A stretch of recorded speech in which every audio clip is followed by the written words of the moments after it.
Hello class, my name is Vega Torres, and for today's presentation for English 112,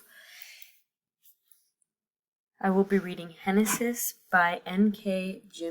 Jemisin.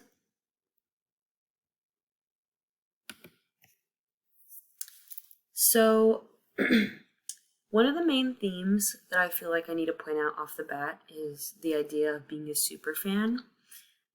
This is hands down, in my opinion, one of the more interesting and gravitating stories we've gotten to read in this class.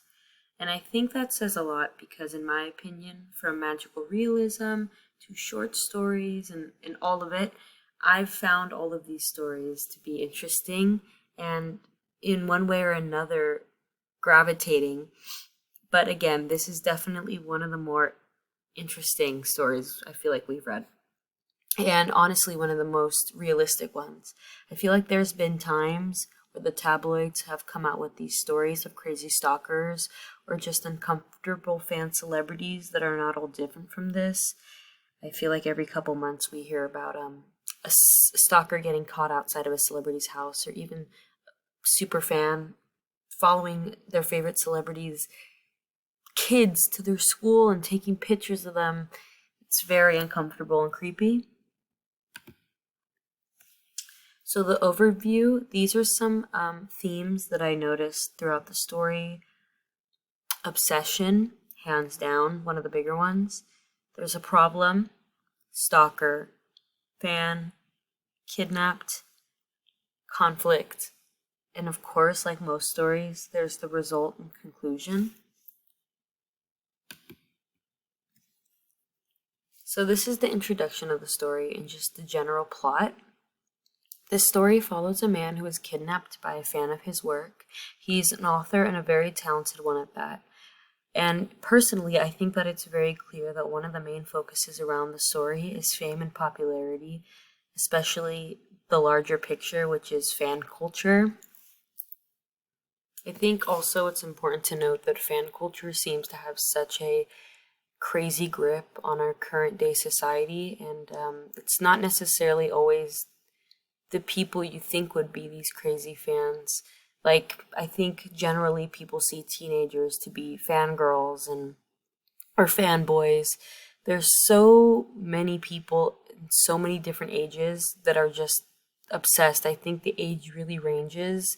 And I don't know what that says about us as a society that now more than ever, maybe because of social media or television or magazines, this fan culture has gotten a bit out of control, but it's very interesting when you look at it.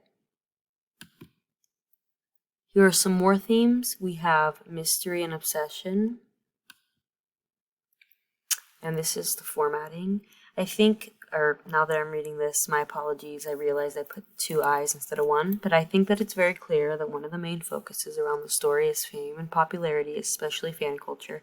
For me personally, another takeaway is how far people are willing to go to get what they want.